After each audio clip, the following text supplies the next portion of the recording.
Hello and welcome to the Essential Reads. My name is Isaac and my goal is to bring to you a bunch of classic audiobooks in an easy and accessible way.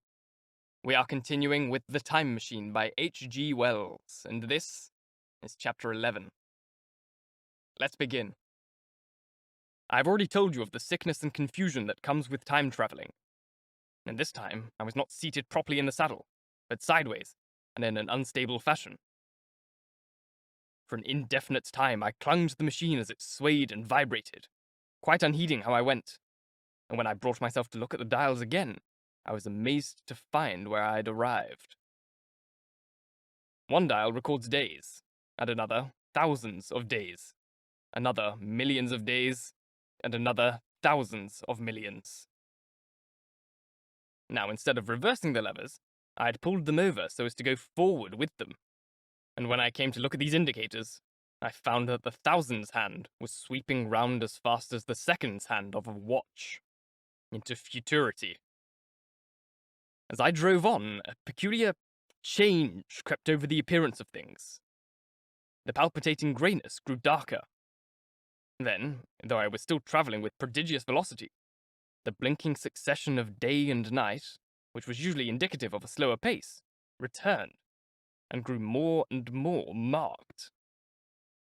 This puzzled me very much at first. The alternations of night and day grew slower and slower, and so did the passage of the sun across the sky, until they seemed to stretch through centuries.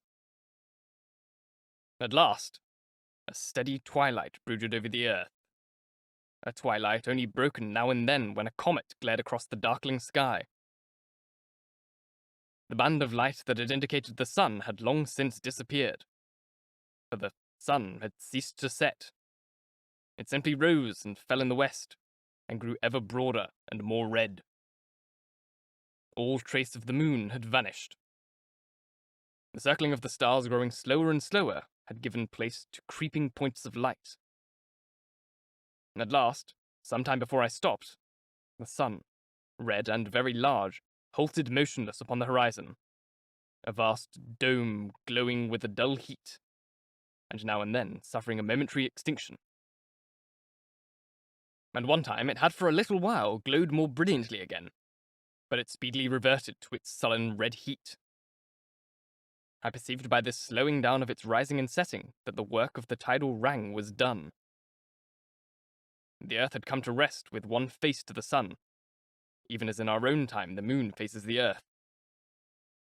Very cautiously, for I remembered my former headlong fall, I began to reverse my motion. Slower and slower went the circling hands until the thousands one seemed motionless, and the daily one was no longer a mere mist upon its scale. Still slower until the dim outlines of a desolate beach grew visible. I stopped very gently and sat upon the time machine, looking round. The sky was no longer blue. Northeastward, it was inky black, and out of the blackness shone brightly and steadily the pale white stars. Overhead it was a deep Indian red and starless, and southeastward it grew brighter to a glowing scarlet where, cut by the horizon, lay the huge hull of the sun, red and motionless. The rocks about me were of a harsh reddish colour, and all the trace of life that I could see at first was the intensely green vegetation that covered every projecting point on their southeastern face. It was the same rich green that one sees on forest moss or on the lichen in caves, plants which like these grow in a perpetual twilight. The machine was standing on a sloping beach. The sea stretched away to the southwest, to rise into a sharp, bright horizon against the wan sky. There were no breakers, and no waves, for not a breath of wind was stirring. Only a slight, oily swell rose and fell like a gentle breathing, and showed that the eternal sea was still moving and living. And along the margin, where the water sometimes broke, was a thick incrustation of salt, pink under the lurid sky. There was a sense of oppression in my head, and I noticed that I was breathing very fast. The sensation reminded me of my only experience of mountaineering, and from that I judged the air to be more rarefied than it is now. far away, up the desolate slope, I heard a harsh scream, and saw a thing like a huge butterfly go slanting and fluttering up into the sky, and, circling, disappear over some low hillocks beyond. The sound of its voice was so dismal that I shivered and seated myself more firmly upon the machine. Looking round me, I saw that, quite near, what I had taken to be a reddish mass of rock was moving slowly toward me. And then I saw the thing was really a monstrous crab-like creature. Can you imagine a crab as large as yonder table, with its many legs moving slowly and uncertainly, its big claws swaying, its long antennae, like carters' whips, waving and feeling, and its stalked eyes gleaming at you on either side of its metallic front? Its back was corrugated and ornamented with ungainly bosses, and a greenish incrustation blotched it here and there. I could see the many pouts of its complicated mouth flickering and feeling as it moved. As I stared at this sinister apparition crawling towards me, I felt a ticking on my cheek, as though a fly had lighted there. I tried to brush it away with my hand, but in a moment it returned, and almost immediately came another by my ear. I struck at this, and caught something thread-like. It was swiftly drawn out of my hand. With a frightful qualm, I turned, and saw that I had grasped the antenna of another monster crab that stood just behind me. Its evil eyes were wriggling on their stalks. Its mouth was all alive with appetite, and its vast ungainly claws, smeared with an algal slime, were descending upon me. In a moment my hand was on the lever, and I had placed a month between myself and these monsters. But I was still on the same beach, and I saw them distinctly now as soon as I stopped. Dozens of them seemed to be crawling here and there in the somber light, among the foliated sheets of intense green. I cannot convey the sense of abominable desolation that hung over the world. The red eastern sky, the northward blackness, the salt dead sea, the stony beach crawling with these foul, slow-stirring monsters, the uniform, poisonous-looking green of the lichenous plants, the thin air that hurts one's lungs, all contributed to the appalling effect. I moved on 100 years, and there was still the same red sun, a little larger, a little duller. The same dying sea, the same chill air, and the same crowd of earthy crustacea creeping in and out among the green weed and the red rocks.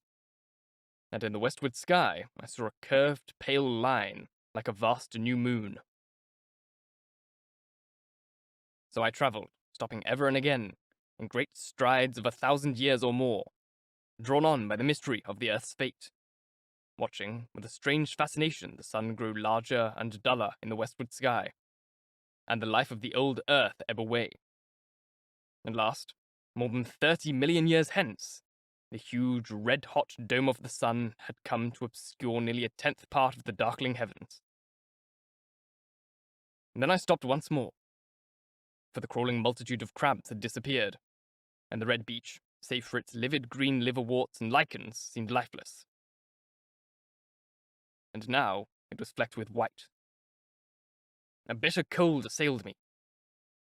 Rare white flakes ever and again came eddying down. To the northeastward, a glare of snow lay under the starlight of the sable sky, and I could see an undulating crest of hillocks, pinkish white. There were fringes of ice along the sea margin, with drifting masses further out, but the main expanse of that salt ocean, all bloody under the eternal sunset, was still unfrozen. I looked about me to see if any traces of animal life remained. A certain indefinable apprehension still kept me in the saddle of the machine. But I saw nothing moving in earth or sky or sea. The green slime on the rocks alone testified that life was not extinct. A shallow sandbank had appeared in the sea, and the water had receded from the beach. I fancied I saw some black object flopping about upon this bank, but it became motionless as I looked at it, and I judged that my eye had been deceived, and that the black object was merely a rock. The stars in the sky were intensely bright, and seemed to me to twinkle very little. Suddenly I noticed that the circular westward outline of the sun had changed, that a concavity, a bay, had appeared in the curve. I saw this grow larger. For a minute, perhaps, I stared aghast at this blackness that was creeping over the day, and then I realized that an eclipse was beginning. Either the new moon or the planet Mercury was passing across the sun's disk. Naturally, at first I took it to be the moon, but there is much to incline me to believe that what I really saw was the transit of an inner planet passing very near to the Earth. The darkness grew apace. A cold wind began to blow in freshening gusts from the east, and the showering white flakes in the air increased in number. From the edge of the sea came a ripple and whisper. Beyond these lifeless sounds, the world was silent. Silent. It would be hard to convey the stillness of it. All the sounds of man, the bleating of sheep, the cries of birds, the hum of insects, the stir that makes the background of our lives. All that was over. As the darkness thickened, the eddying flakes grew more abundant, dancing before my eyes, and the cold of the air more intense. At last, one by one, swiftly, one after the other, the white peaks of the distant hills vanished into blackness. The breeze rose to a moaning wind. I saw the black central shadow of the eclipse sweeping towards me. In another moment, the pale stars alone were visible. All else was rayless obscurity. The sky was absolutely black. A horror of this great darkness came upon me. The cold that smote to my marrow, the pain I felt in breathing overcame me. I shivered, and a deadly nausea seized me. Then, like a red-hot bow in the sky, appeared the edge of the sun. I got off the machine to recover myself. I felt giddy and incapable of facing the return journey. As I stood sick and confused, I saw again the moving thing upon the shoal. There was no mistake now that this was a moving thing, against the red water of the sea. It was a round thing, the size of a football, perhaps, or it may be bigger. And tentacles trailed down from it. It seemed black against the weltering blood-red water. And it was hopping fitfully about. And then I felt I was fainting. But a terrible dread of lying helpless in that remote, awful twilight sustained me while I clambered upon the saddle. Thank you so very much for listening. If you enjoyed, please like, comment, share, all that jazz. And if you really enjoyed, do subscribe because there is more to come. One more chapter. If you're listening on podcast, please leave a review as it helps get this in front of as many people as possible, and reading your reviews really makes my day. Help me get the Spotify monetization requirements that I need by just listening to the show while you sleep, and share it with your friends and tell them to listen to it as well while they sleep. If you want to support the show further, there's a Ko-Fi link which is now on screen. Just click here, or in the link in the description box, you'll find it as well. Once again, thank you very, very much for listening, and until next time, bye-bye.